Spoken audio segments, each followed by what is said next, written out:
എല്ലാവർക്കും നമസ്കാരം. ഇന്ന് സൺഡേ. എല്ലാ ദിവസവും പറഞ്ഞതുപോലെ തന്നെ ഈ സൺഡേയിലും ചർച്ചിൽ പോയി ദൈവത്തെ ആരാധിച്ചു. എന്തിനാണിത് പറയുന്നതെന്ന് വെച്ചാൽ,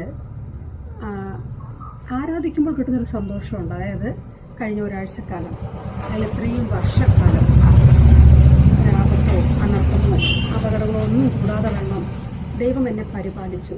എൻ്റെ കുടുംബത്തെ പരിപാലിച്ചു, എൻ്റെ ബന്ധുക്കളെ പരിപാലിച്ചു, എൻ്റെ ചുറ്റുപാടുമുള്ള അയൽവാസികളെ പരിപാലിച്ചു, എൻ്റെ സഭയിലുള്ള ഓരോ വ്യക്തികളെയും ദൈവം പരിപാലിച്ചു.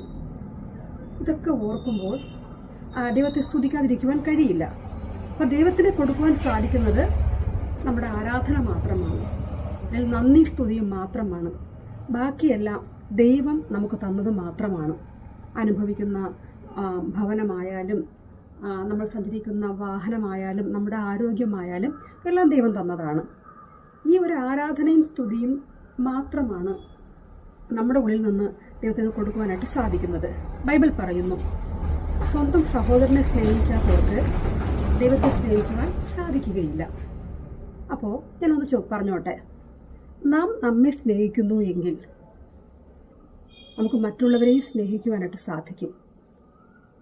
പലപ്പോഴും നമുക്കറിയാം, ചുറ്റുപാട് നമ്മൾ നോക്കുമ്പോൾ പല വ്യക്തികളെയും പുറമെ നിന്ന് വിധിക്കുന്നത് കാണാറുണ്ട്. അവർ ശരിയല്ല, അവരുടെ സംസാരം ശരിയല്ല, അവരുടെ പോക്ക് ശരിയല്ല, അവർ മൊത്തത്തിൽ ശരിയല്ല. പറഞ്ഞു വരുമ്പോൾ ഈ കുറ്റം പറയുന്ന വ്യക്തി മാത്രമാണ് ശരി.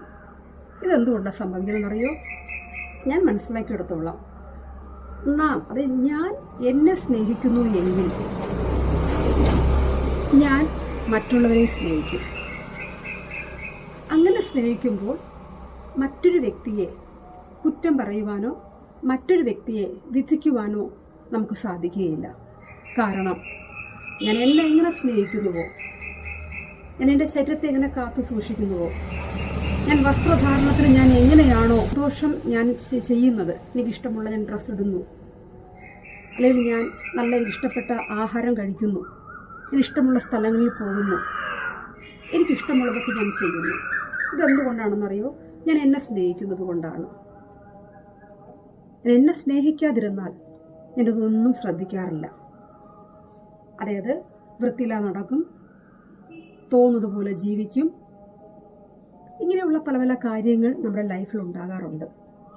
അപ്പോൾ ഞാൻ എന്നെ സ്നേഹിക്കുന്നുവെങ്കിൽ മറ്റൊരു വ്യക്തിയെ ഞാൻ കുറ്റപ്പെടുത്തുവാനോ മറ്റു വ്യക്തികളുടെ കുറ്റം കണ്ടുപിടിക്കുവാനോ അവരെ വിധിക്കുവാനോ ഞാൻ പോവില്ല. അപ്പോൾ നാം ആദ്യം ചെയ്യേണ്ടത്